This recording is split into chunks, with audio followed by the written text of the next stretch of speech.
आज के वक्त में ना दुनिया की सबसे ताकतवर प्रोग्रामिंग लैंग्वेज पाइथन या जावा या C++ बिल्कुल नहीं है। हाँ, ये तो बिल्कुल बदल चुका है अब। एग्जैक्टली और मैं तो कहूंगा कि दुनिया की सबसे ताकतवर प्रोग्रामिंग लैंग्वेज अब हमारी आम इंसानी भाषा बन चुकी है। मतलब अगर कोई AI से सही सवाल पूछना जानता है ना, तो वो सिर्फ प्लेन टेक्स्ट के जरिए बड़े से बड़ा सॉफ्टवेयर बनवा सकता है। बिल्कुल, घंटों का रिसर्च मिनटों में हो जाता है और पूरा वर्कफ्लो बदल सकता है बिना एक भी लाइन का कोड लिखे। सही बात है, और यही वजह है कि ये जो टर्म है प्रॉम्प्ट इंजीनियरिंग, अब ये सिर्फ टेकीज या डेवलपर्स की जागीर नहीं रह गई है। राइट, मतलब आज के इंफॉर्मेशन ओवरलोड वाले दौर में जहां हर तरफ डेटा का समंदर है, वहां जल्दी और बिल्कुल सटीक जानकारी निकालना किसी सुपर पावर से कम नहीं है। हाँ, और एक गलत प्रॉम्प्ट हमें एकदम गलत दिशा में ले जा सकता है। वहीं एक सही प्रॉम्प्ट AI को एक अस्पष्ट से चैटबॉट से बदलकर एक बेहद कुशल पर्सनल असिस्टेंट बना सकता है। एग्जैक्टली, और यही आज की हमारी इस चर्चा का मुख्य फोकस होने वाला है। बिल्कुल, तो आज के इस डीप डाइव का मिशन यही है कि हम AI के साथ बात करने की इस नई कला को ठीक से समझें। आज हमारे पास सोर्स मटेरियल के रूप में एक बहुत ही डिटेल YouTube कोर्स का ट्रांसक्रिप्ट है जो 2025 में रिकॉर्ड किया गया था। हाँ, एक बहुत ही कॉम्प्रिहेंसिव कोर्स है वो। तो इन सोर्सेज से हम ये निकालने की कोशिश करेंगे कि एक परफेक्ट प्रॉम्प्ट का DNA आखिर कैसा होता है। तो चलिए सीधे इस विषय की गहराई में चलते हैं। सोर्स मटेरियल में शुरुआत में ही एक बहुत दिलचस्प बात कही गई है कि प्रॉम्प्ट इंजीनियरिंग सिर्फ साइंस नहीं है, बल्कि यह एक आर्ट भी है। दोनों का मिश्रण है। राइट, तो इसे थोड़ा और ठीक से समझते हैं कि आखिर बैकएंड पर चल क्या रहा है, ये साइंस और आर्ट वाला एंगल क्या है। देखिए, इसे समझना बहुत ज़रूरी है। साइंस इसलिए क्योंकि इसके बैकएंड में ना बहुत ही कॉम्प्लेक्स जेनरेटिव मॉडल्स काम कर रहे होते हैं, जिन्हें हम ट्रांसफॉर्मर्स कहते हैं। अच्छा, ट्रांसफॉर्मर्स। हाँ, और इन मॉडल्स के पास बिलियंस ऑफ पैरामीटर्स होते हैं। वो बेसिकली मैथमेटिकली कैलकुलेट करते हैं कि किसी दिए गए शब्द के बाद अगला सबसे लॉजिकल शब्द कौन सा होना चाहिए। तो ये पूरा मैथ और प्रोबेबिलिटी का खेल है बैकएंड पर। लेकिन फिर यहाँ आर्ट या कला का हिस्सा कहाँ से आ गया? वही ना, आर्ट का हिस्सा इसलिए जुड़ जाता है क्योंकि उस मैथ को ट्रिगर करने के लिए इंसानी दिमाग की क्रिएटिविटी चाहिए होती है। मतलब एक प्रॉम्प्ट दरअसल एक बहुत ही डिटेल्ड सेट ऑफ इंस्ट्रक्शंस होता है, पर इसमें इंजीनियरिंग का हिस्सा तब आता है जब हम इस पूरे प्रोसेस को एक इटरेटिव प्रोसेस में बदल देते हैं। इटरेटिव प्रोसेस मतलब एक चक्रीय प्रक्रिया। एग्जैक्टली, ये एक बार का काम नहीं है। पहले दिमाग में आइडिया आता है, फिर प्रॉम्प्ट डिजाइन होता है, फिर रिजल्ट मिलता है और फिर उस रिजल्ट को परख कर वापस फीडबैक दिया जाता है। तो इसको ना मैं एक आम जिंदगी के उदाहरण से जोड़कर देखता हूँ। मुझे लगता है कि AI बिल्कुल एक नए और बहुत ही लिटरल माइंडेड इंटर्न की तरह है। ओह, ये बहुत अच्छा एनालॉजी है ना? एक ऐसा इंटर्न जो शब्दों का वही मतलब निकालता है जो बिल्कुल डिक्शनरी में लिखा है। उसके आगे पीछे का कॉन्टेक्स्ट वो खुद से नहीं समझ सकता। बिल्कुल। अगर हम उस इंटर्न को ऑफिस के किचन में भेजकर सिर्फ इतना कहें कि जाओ और खाना बनाओ, तो शायद वो इंटर्न 2 पैकेट मीठी मैगी बना ले। हाँ, या कुछ ऐसा बना दे जो खाया ही ना जा सके। बिल्कुल, क्योंकि उस इंटर्न को ये नहीं बताया गया था कि खाना किसके लिए बनना है, नमकीन बनना है या मीठा, और कितने लोगों के लिए बनना है। हमें उस इंटर्न को लगातार फीडबैक देना पड़ता है। राइट? ये लिटरल माइंडेड इंटर्न वाला उदाहरण इस प्रोसेस को समझने के लिए बिल्कुल परफेक्ट है। और इस इंटर्न की सबसे बड़ी सच्चाई ये है कि पहली बार में परफेक्ट रिजल्ट कभी नहीं मिलता। हाँ, वही तो। हमारे सोर्स मटेरियल में ना कोड जनरेशन का एक बहुत ही बेहतरीन केस स्टडी दिया गया है जो इस आइटरेटिव प्रोसेस को बाखूबी समझाता है। उदाहरण के तौर पर मान लीजिए हम AI से पैलिंड्रोम का एक कोड लिखने को कहते हैं। पैलिंड्रोम मतलब वो शब्द जो आगे और पीछे दोनों तरफ से पढ़ने पर एक समान लगते हैं, जैसे नमन या रेडार। सही कहा। तो जब पहली बार प्रॉम्प्ट दिया जाता है तो आमतौर पर AI एक ब्रूट फोर्स मेथड निकाल कर देता है। वेट, ब्रूट फोर्स मेथड यानी काम तो पूरा हो जाएगा पर तरीका बहुत लंबा और थकाने वाला होगा। एग्जैक्टली। ब्रूट फोर्स का मतलब है कि AI पहले हर एक लेटर को उठाएगा और उसे मैन्युअली चेक करेगा। अगर शब्द 20 लेटर्स का है तो वो 20 बार लूप चलाएगा। ओके। ये बेसिक तरीका है क्योंकि AI स्टैटिस्टिकली सबसे आम जवाब पहले निकाल कर देता है, लेकिन एक अच्छा प्रॉम्प्ट इंजीनियर वहां नहीं रुकता। तो वो क्या करेगा? उस कोड को और ऑप्टिमाइज करने के लिए, यानी फास्ट और एफिशिएंट बनाने के लिए AI को नया प्रॉम्प्ट देना पड़ता है कि इस कोड को रिकर्शन मेथड से लिखो। अच्छा, रिकर्शन, जहाँ कोड खुद को ही कॉल करता है छोटे हिस्सों में। हाँ, जिससे प्रोसेसिंग टाइम आधा हो जाता है।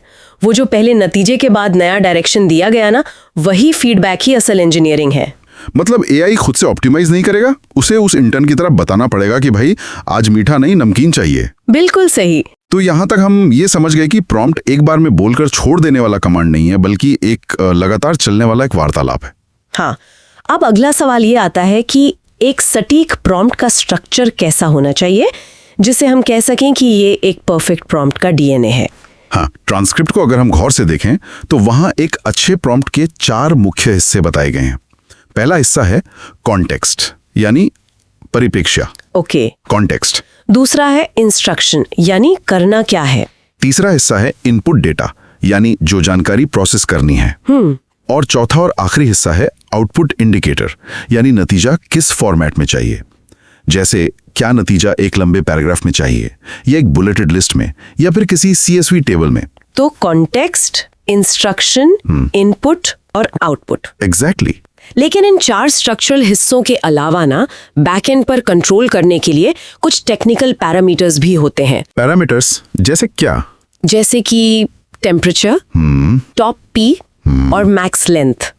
एक प्रॉम्प्ट तभी ठीक से काम करता है जब स्ट्रक्चर और पैरामीटर्स दोनों सही बैलेंस में सेट किए गए हों। मैक्स लेंथ तो चलिए समझ आता है, वर्ड काउंट कंट्रोल करने के लिए होगा ताकि टोकन की कॉस्ट न बढ़े। हाँ, वो तो सीधा सा है। लेकिन बाकी दोनों थोड़े कॉम्प्लेक्स हैं। रुकिए, ये टेम्परेचर कहाँ से आ गया बीच में? क्या हमारे लिटरल माइंडेड एआई इंटर्न को बुखार भी आता है? अब एक सॉफ्टवेयर का टेम्परेचर कैसे सेट हो सकता है? नहीं, बुखार नहीं आता उसको। एआई के कॉन्टेक्स्ट में टेम्परेचर दरअसल उसकी क्रिएटिविटी को कंट्रोल करने का एक डायल होता है। अच्छा, क्रिएटिविटी का डायल। हाँ, इसकी वैल्यू 0 से लेकर 1 के बीच में होती है। अगर हम इस टेम्परेचर को 0 पर सेट कर देते हैं तो एआई बिल्कुल डिटर्मिनिस्टिक और टू द पॉइंट हो जाता है। मतलब वो कोई रिस्क नहीं लेगा? बिल्कुल, वो वही जवाब देगा जो मैथमेटिकली सबसे ज्यादा लॉजिकल और फैक्चुअल है। जैसे डेटा एनालिसिस या कोडिंग के वक्त हमें टेम्परेचर 0 ही चाहिए होता है, पर अगर हम उस टेम्परेचर को थोड़ा बढ़ा दें, जैसे 0.7 या 0.8 कर दें, तो क्या होगा?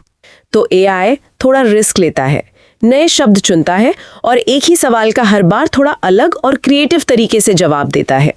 और इसके साथ ही एक और पैरामीटर होता है टॉप पी। टॉप पी क्या करता है? इसे आप ऐसे समझ सकते हैं कि हम एआई को कितनी बड़ी डिक्शनरी दे रहे हैं। हाई टॉप पी का मतलब है कि वो जवाब चुनने के लिए एक बहुत बड़ी वोकैबुलरी का इस्तेमाल कर सकता है, जिससे उसकी भाषा ज्यादा डाइवर्स हो जाती है। वाओ!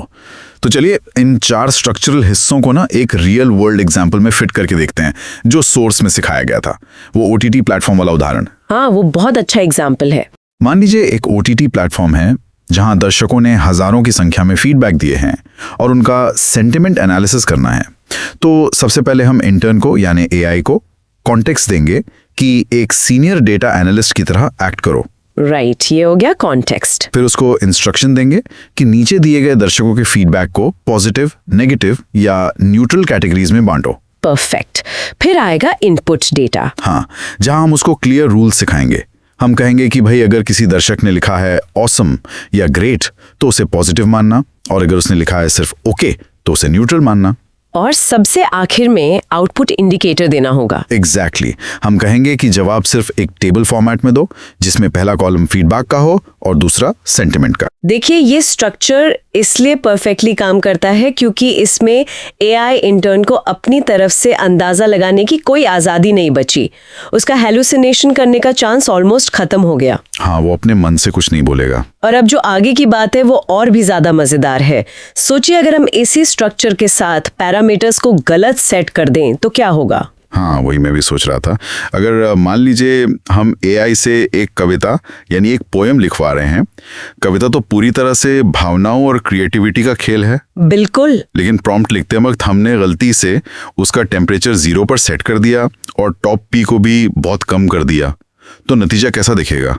क्या वो इंटर्न एक रोबोट अकाउंटेंट की तरह बिल्कुल हिसाब किताब वाली बोरिंग और नीरस कविता लिखेगा? 100% वैसा ही होगा। टेम्परेचर 0 पर होने की वजह से एआई सबसे प्रेडिक्टेबल अगला शब्द चुनेगा। उस कविता में कोई नए मेटाफर्स या क्रिएटिव ख्याल नहीं होंगे। मतलब पढ़ने में किसी सरकारी रिपोर्ट जैसी लगेगी? हाँ, भले ही वो राइमिंग क्यों ना हो। ये पैरामीटर्स दरअसल एआई के दिमाग के क्रिएटिव डायल्स की तरह होते हैं। यही वजह है कि कॉन्टेक्स्ट और उन पैरामीटर्स का एक सही बैलेंस होना इतना जरूरी है। राइट, मतलब एक कुशल प्रॉम्प्ट इंजीनियर को पता होता है कि कब उस इंटर्न को खुली छूट देनी है और कब उसको स्ट्रिक्ट रूल्स में बांधना है। एग्जैक्टली। तो हमने एक बढ़िया प्रॉम्प्ट का स्ट्रक्चर समझ लिया और उसके पीछे के टेक्निकल पैरामीटर्स भी जान लिए, लेकिन यहाँ एक बड़ी प्रैक्टिकल प्रॉब्लम आती है। क्या प्रॉब्लम? अगर रोजमर्रा के छोटे छोटे कामों के लिए हर बार इतना लंबा चौड़ा प्रॉम्प्ट लिखना पड़े, तब तो वक्त बचने की बजाय और ज्यादा खर्च हो जाएगा ना। हाँ, ये तो है। तो मेरा सवाल ये है कि क्या इन रेडीमेड इंस्ट्रक्शंस का कोई शॉर्टकट भी है जिसे हम एआई से काम निकलवाने के चीट कोड्स कह सकें? हाँ, बिल्कुल ऐसे शॉर्टकट्स हैं। सोर्स मटेरियल में इन्हें ही प्रॉम्प्ट पैटर्न्स का नाम दिया गया है। ये कुछ ऐसे तैयार फॉर्मूले होते हैं जिन्हें किसी भी समस्या पर फिट किया जा सकता है। अच्छा, जैसे कि कौन से पैटर्न्स? इनमें सबसे कॉमन है पर्सोना पैटर्न।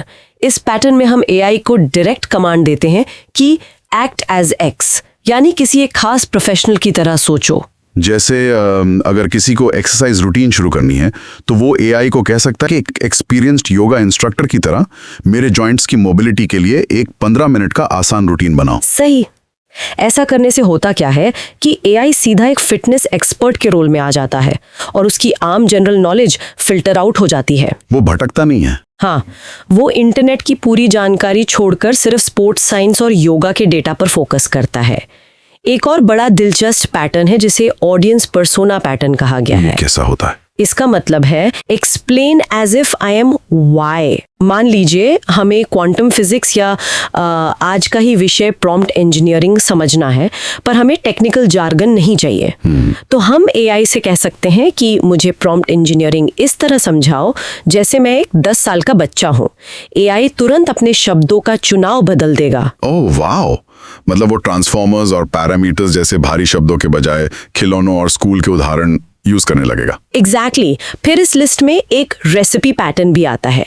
जैसा कि नाम से ही पता चलता है, इसमें हम एआई से किसी बड़े टास्क को छोटे छोटे स्टेप्स में तोड़ने को कहते हैं। एक ट्रैवल प्लान का उदाहरण ले सकते हैं इसमें? हाँ बिल्कुल, बताइए। अगर किसी को बैंगलोर से दार्जिलिंग जाना है और वो डायरेक्ट एआई को ऐसे ही पूछेगा तो उसे एक लंबा सा पैराग्राफ मिल जाएगा जिसे पढ़ना मुश्किल होगा। पर अगर हम रेसिपी पैटर्न का इस्तेमाल करके कहें कि बैंगलोर से दार्जिलिंग तक के ट्रैवल प्लान को स्टेप बाय स्टेप रेसिपी में तोड़ दो, तो एआई उसे बहुत क्लीनली दे देगा। Step A airport transfer, step B flight details, step C Bagdogra से कैब। एक क्लियर सीक्वेंस बन जाएगा। और इस लिस्ट में एक और पैटर्न था ना? हाँ, आखिरी मुख्य पैटर्न है टेम्पलेट पैटर्न। इसमें हम एआई को जवाब देने के लिए एक फिल इन द ब्लैंक्स का फॉर्मेट यूज करने को कहते हैं। अच्छा। जैसे अगर पेरिस की ट्रिप प्लान करनी है तो हम एआई को पहले से एक स्ट्रक्चर दे देंगे कि मुझे लंबा पैराग्राफ नहीं चाहिए, जवाब सिर्फ इस फॉर्मेट में आना चाहिए। पहले डे, फिर लोकेशन, फिर एक्टिविटी और आखिर में टाइम। ये टेम्पलेट पैटर्न तो बिल्कुल बचपन के उस मैडलिब्स गेम की तरह लगता है, या किसी सरकारी दफ्तर का फॉर्म भरने जैसा। हम सिर्फ एक ढांचा बनाते हैं और उस इंटर्न को बोलते हैं कि सिर्फ इन खाली डिब्बों में ठीक ठीक रंग भरो। हाँ, एकदम सही एनालॉजी है। हम उस इंटर्न को कहानी बनाने की आज़ादी नहीं देते, जिससे हमारा पूरा कंट्रोल बना रहता आउटपुट पर। अब इसको थोड़ा और ब्रॉड पर्सपेक्टिव से देखते हैं कि ये सारे पैटर्न्स आखिर काम क्यों करते हैं, इनका मेन गोल क्या है। हाँ भाई, ये पैटर्न्स दरअसल एआई की प्रोसेसिंग पावर और उसकी आज़ादी को कंस्ट्रेन करते हैं, मतलब उसके आसपास एक बाउंड्री बना देते हैं। जब हम एआई को बिना किसी बाउंड्री के खुला छोड़ देते हैं तो उसके भटकने का खतरा होता है, जिसे टेक्निकल भाषा में हैल्यूसिनेशन कहते हैं। हालुसिनेशन मतलब जब एआई अपनी तरफ से कोई गलत जानकारी या फेक डेटा बनाकर उसको एकदम आत्मविश्वास के साथ सच की तरह पेश कर देता है। एग्जैक्टली। ये पैटर्न्स एआई को सीमित करके उन हैल्यूसिनेशन के एरर्स को ड्रास्टिकली कम कर देते हैं और इससे रिजल्ट भी फास्ट मिलता है। ये चीट कोड्स तो वाकई लोगों की लाइफ आसान कर सकते हैं, लेकिन हमारा सोर्स मटेरियल हमें सिर्फ यहाँ बेसिक्स पर नहीं छोड़ता, वो चर्चा को एक लेवल और ऊपर ले जाता है, एडवांस स्ट्रैटेजीज की तरफ। हाँ, एडवांस्ड प्रॉम्प्टिंग सच में गेम चेंजर है। बेसिक पैटर्न सीखने के बाद ना कुछ ऐसी एडवांस स्ट्रैटेजीज बताई गई हैं जो कॉम्प्लेक्स लॉजिक और बड़ी प्रॉब्लम्स को सॉल्व करने में मदद करती हैं। इनमें 3 मुख्य स्ट्रैटेजीज का सबसे ज्यादा जिक्र है। सबसे पहली है zero shot prompting. Right, zero shot. अगर इसे वही इंटर्न वाले उदाहरण से समझें तो ये ऐसा है कि इंटर्न ऑफिस आया और पहले दिन ही बिना कोई ट्रेनिंग दिए उसे डायरेक्ट ऑर्डर दे दिया गया। जैसे सिर्फ इतना कहना कि इस लंबे आर्टिकल को स्पेनिश में ट्रांसलेट करो। हमने उसे कोई पिछला उदाहरण नहीं दिया। और उसके तुरंत बाद अगला लेवल आता है फ्यू शॉट प्रॉम्प्टिंग का। उसमें क्या होता है? इसमें हम सीधा डायरेक्ट ऑर्डर देने से पहले उस इंटर्न को कुछ एग्जाम्पल्स सिखाते हैं। जैसे एक क्लासिक उदाहरण लेते हैं। अगर हमें विलियम शेक्सपियर के स्टाइल में कोई ईमेल या लेख लिखवाना है तो सिर्फ शेक्सपियर की तरह लिखो कहना 0 शॉट होगा। नतीजा शायद ठीक ठाक आएगा पर बेहतरीन नहीं होगा। हाँ, लेकिन फ्यू शॉट प्रॉम्प्टिंग में हम प्रॉम्प्ट के अंदर ही शेक्सपियर के लिखे हुए 2-4 नाटकों के डायलॉग्स एज एन एग्जाम्पल डालते हैं। अच्छा, पैटर्न सिखाने के लिए। एग्जैक्टली। और उसके बाद हम कमांड देते हैं कि अब इस नए सेंटेंस को इन्हीं ऊपर दिए गए एग्जाम्पल्स के स्टाइल में बदलो। जब एआई उन पैटर्न्स को डायरेक्टली पढ़ता है ना, तो उसका आउटपुट कई गुना बेहतर और सटीक हो जाता है। और इसके बाद जो तीसरी एडवांस स्ट्रैटेजी है, उसने तो सच में दिमाग को हिलाकर रख दिया। उसका नाम है चेन ऑफ थॉट। और ये मेरी फेवरेट है। ये स्ट्रैटेजी उन सवालों के लिए डिजाइन की गई है जहां सिर्फ टेक्स्ट या डेटा नहीं चाहिए बल्कि लॉजिक और दिमाग लगाना पड़ता है। इसमें हम एआई को स्टेप बाय स्टेप सोचना सिखाते हैं। जैसे बचपन में वो खून के रिश्तों वाले ब्लड रिलेशंस के पजल होते थे ना। हाँ, ब्लड रिलेशंस वाले क्वेश्चंस। सोर्स मटेरियल में एक पजल दिया गया था। एलेक्स ने ब्रैड को मिलवाया और कहा कि वो उसकी माँ के अकेले भाई का बेटा है। अब अगर हम किसी भी जनरल एआई से सीधा पूछेंगे कि ब्रैड एलेक्स का क्या लगता है, तो पूरे चांसेस हैं कि वो आंसर निकालते वक्त रिलेशन में कुछ गड़बड़ कर दे। बिल्कुल करेगा। और वहां गलती होती क्यों है? क्योंकि न्यूरल नेटवर्क ना बिना इंटरमीडिएट स्टेप्स के सीधे फाइनल आउटपुट टोकन जनरेट करने की कोशिश करता है। पर जब हम चेन ऑफ थॉट इस्तेमाल करते हैं तो हम प्रॉम्प्ट में एक ऐसी पजल को खुद स्टेप बाय स्टेप सॉल्व करके दिखाते हैं पहले। अच्छा, मतलब हम लिखते हैं कि स्टेप 1 एलेक्स की माँ, स्टेप 2 माँ का अकेला भाई यानी मामा, स्टेप 3 मामा का बेटा यानी कजन। यस। जब एआई को ये लॉजिक पाथ दिखता है तो वो समझ जाता है कि उसे फाइनल आंसर पर सीधे जंप नहीं करना है। वो अनइंटरमीडिएट स्टेप्स को प्रोसेसिंग मेमोरी की तरह यूज करता है, जिससे उसकी रीजनिंग पावर बढ़ जाती है और वो लॉजिकल एरर्स नहीं करता। सही कहा। ये मैकेनिज्म सच में कमाल का है। ये सब एडवांस तरीके तो ठीक हैं, लेकिन ट्रांसक्रिप्ट में ना एक और बड़ी दिलचस्प बहस चल रही थी। वो है एआई मॉडल्स के अलग अलग वर्जन्स के बारे में। जैसे GPT 3.5 और GPT 4 के बीच एक बहुत साफ फर्क समझाया गया है। हाँ, मॉडल का वर्जन बहुत मैटर करता है इन स्ट्रैटेजीज में। एक उदाहरण दिया गया था वहां पर, जहां टेस्ला और इलेक्ट्रिक व्हीकल्स के इंपोर्ट टैक्स पर लिखे एक बहुत लंबे चौड़े आर्टिकल को मिंटो पिरामिड प्रिंसिपल के जरिए समराइज करना था। पहले थोड़ा इस मिंटो पिरामिड को ठीक से समझते हैं, क्योंकि ये एक आम समरी से काफी अलग होता है, राइट? हाँ, देखिए, मिंटो पिरामिड प्रिंसिपल कम्युनिकेशन का एक बहुत ही इफेक्टिव तरीका है जिसे बारबरा मिंटो ने बनाया था। इसमें क्या होता है कि आम आर्टिकल्स की तरह कहानी नहीं बनाई जाती। तो फिर फॉर्मेट कैसा होता है? इसमें सबसे पहले सीधा कंक्लूजन यानी निष्कर्ष बताया जाता है एकदम टॉप पर। उसके ठीक नीचे उस कंक्लूजन को सपोर्ट करने वाले की आर्ग्यूमेंट्स दिए जाते हैं और सबसे आखिर में बेस पर डिटेल्ड बैकग्राउंड इन्फॉर्मेशन होती है। तो एआई के लिए इस फॉर्मेट में समराइज करना मुश्किल क्यों होता है? कि टेक्स्ट जनरेट करते वक्त एआई एक एक टोकन करके शब्द आगे बढ़ाता है। अगर उसने पूरे आर्टिकल का सार पहले से दिमाग में प्रोसेस नहीं किया है तो वो शुरुआत में ही सटीक कंक्लूजन कैसे लिखेगा? हाँ, समझ गया। लेकिन जब हम GPT 3.5 और GPT 4 का कंपैरिजन देखते हैं तो यहाँ मॉडल का फर्क साफ नजर आता है। GPT 4 जैसे जो एडवांस्ड मॉडल्स हैं वो पहली ही बार में इतने कॉम्प्लेक्स इंस्ट्रक्शन को ठीक से प्रोसेस कर लेते हैं। उन्हें पूरे आर्टिकल का जिस्ट तुरंत समझ आ जाता है और वो परफेक्टली मिंटो पिरामिड स्ट्रक्चर निकाल देते हैं एक बार में। जबकि पुराने मॉडल्स जैसे GPT 3.5 मिंटो पिरामिड का फॉर्मेट मेंटेन नहीं कर पाते थे आसानी से। उनसे वही आउटपुट निकलवाने के लिए लगातार आइटरेटिव फीडबैक देना पड़ता था। वही उस इंटर्न से बार बार काम ठीक करवाना पड़ता था। एग्जैक्टली। तो इन सब का आखिर निष्कर्ष क्या निकलता है? हमने स्ट्रक्चर समझ लिया, पैटर्न्स देख लिए, एडवांस स्ट्रैटेजीज जान ली, पर इन सब के बावजूद लोग रियल वर्ल्ड में फेल क्यों हो रहे हैं? देखिए, सबसे आम गलतियां वही हैं एआई को वेग या अस्पष्ट प्रॉम्प्ट्स देना, या फिर ऐसी इंस्ट्रक्शंस देना जो पहले से ही किसी एक दिशा में बायस्ड हैं। लेकिन इन सबसे बड़ी गलती जो लोग आजकल धड़ाधड़े से कर रहे हैं वो है अपने प्रॉम्प्ट और उसके नतीजे को टेस्ट ना करना। यानी बस प्रॉम्प्ट डाला, रिजल्ट कॉपी किया और भेज दिया। आंख बंद करके एआई पर भरोसा कर लेना। ये सबसे खतरनाक है। तो मेरा एक बड़ा ही क्रिटिकल सवाल है यहाँ पर, क्या लोगों को सच में लगने लगा है कि एआई कोई जादू की छड़ी है? बिना टेस्ट किए किसी मशीन का आउटपुट सीधे अपने काम में इस्तेमाल कर लेना आज के वक्त में कितना खतरनाक साबित हो सकता है? ये बहुत ही गंभीर सवाल है और सच में जरूरी भी।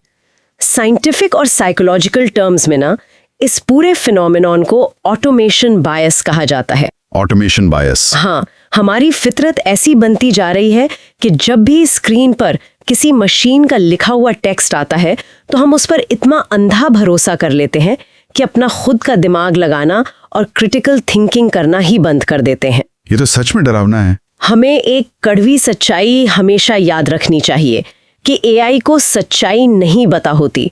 उसके अंदर आत्मा नहीं है, उसे सच या झूठ की कोई पहचान नहीं है। वो बस बिलियंस ऑफ पैरामीटर्स और दिए गए डेटा के आधार पर अगला मैथमेटिकल शब्द प्रिडिक्ट करता है। राइट, वो सिर्फ और सिर्फ पैटर्न्स पहचानता है, फैक्ट्स नहीं। इसलिए जब कोई एक सच्चा प्रॉम्प्ट इंजीनियर बनने की राह पर चलता है तो उसको यह पता होना चाहिए कि उसका सबसे बड़ा काम कंटेंट जनरेटिंग नहीं है, क्योंकि जनरेटर तो मशीन खुद है। एग्जैक्टली। एक इंसान का असली काम है रिव्यूइंग और रिफाइनिंग। जो नतीजा निकल कर आया है उस पर अंधा विश्वास करने की बजाय उसको अपनी इंसानी अकल और समझ की कसौटी पर परखना, वही सबसे बड़ी स्किल है और वही हमें एक मशीन से बेहतर बनाती है। तो इस पूरी गहन चर्चा को अगर हम समेटें तो एक बात तो बिल्कुल शीशे की तरह साफ हो जाती है कि प्रॉम्प्ट इंजीनियरिंग किसी एक अकेले डिपार्टमेंट की जिम्मेदारी नहीं है। ये सिर्फ सॉफ्टवेयर बनाने वालों के लिए बनी कोई नीश टेक्नोलॉजी नहीं है। अब बिल्कुल भी नहीं। कंटेंट और मार्केटिंग से लेकर हेल्थ केयर में मरीजों की बीमारियों के अर्ली डायग्नोसिस तक इसका इस्तेमाल हो रहा है। और मैन्युफैक्चरिंग में लंबी चौड़ी सप्लाई चेन्स को ऑप्टिमाइज करने से लेकर ई कॉमर्स के कस्टमर सपोर्ट तक दुनिया के लगभग हर फील्ड में ये टेक्निक रोजाना लाखों घंटे बचा रही है और काम करने के नए रास्ते खोल रही है। सही मायनों में हम एक ऐसे दौर के बीचों बीच खड़े हैं जहां सिर्फ एक निष्क्रिय यानी पैसिव यूजर बनकर रहने वाले लोग तेजी से पीछे छूट जाएंगे। जो लोग इन टेक्नोलॉजीज से डर रहे हैं या इन्हें इग्नोर कर रहे हैं वो अपना ही नुकसान कर रहे हैं। इसकी जगह एक सक्रिय और एक्टिव प्रॉम्प्ट इंजीनियर बनने से किसी भी व्यक्ति के काम की क्वालिटी, स्पीड और एफिशिएंसी कई गुना बढ़ सकती है, चाहे वो किसी भी इंडस्ट्री से ताल्लुक रखता हो। हाँ, और उस लिटरल इंटर्न को ठीक से समझाना पड़ेगा, उसके स्ट्रक्चर बनाने पड़ेंगे और टेम्परेचर जैसे डायल्स सेट करने पड़ेंगे। लेकिन इस डीप डाइव को खत्म करते हुए ना, सोर्स मटेरियल की बाउंड्रीज से थोड़ा आगे बढ़कर मैं एक नए और थोड़ा सोचने पर मजबूर करने वाले विचार की तरफ चलना चाहता हूँ। अच्छा, बताइए। आज इस 2026 के वक्त में हम एआई को अपने कीबोर्ड और शब्दों के जरिए अलग अलग पैरामीटर सेट करके प्रॉम्प्ट दे रहे हैं। हम कॉन्शियसली तय करते हैं कि हमें क्या चाहिए। लेकिन जिस तेजी से आर्टिफिशियल इंटेलिजेंस की आंखें और कान खुल रहे हैं, जिस तरह से वो वेरेबल डिवाइसेस के जरिए हमारे व्यवहार, हमारी डेली आदतें और यहाँ तक कि हमारे दिल की धड़कन और बायोमेट्रिक डेटा को समझ रहा है, तो क्या भविष्य में एक ऐसा वक्त आएगा जब हमें कीबोर्ड पर कुछ टाइप करने की जरूरत ही नहीं पड़ेगी? Oh wow! क्या आने वाले कल में एक एआई असिस्टेंट हमारे चेहरे के स्ट्रेस वाले माइक्रो एक्सप्रेशंस, हमारे चलने की थकान और हमारी नींद के पैटर्न को देखकर बिना हमारे कुछ कहे खुद ही अपने लिए एक परफेक्ट प्रॉम्प्ट जनरेट कर लेगा? और अगर ऐसी दुनिया सच हो जाती है तो आखिर में सबसे बड़ा सवाल ये उठता है, क्या तब हम अपने एआई के प्रॉम्प्ट इंजीनियर रहेंगे या फिर उन मशीन्स के लिए हमारा अस्तित्व ही एक प्रॉम्प्ट बन जाएगा?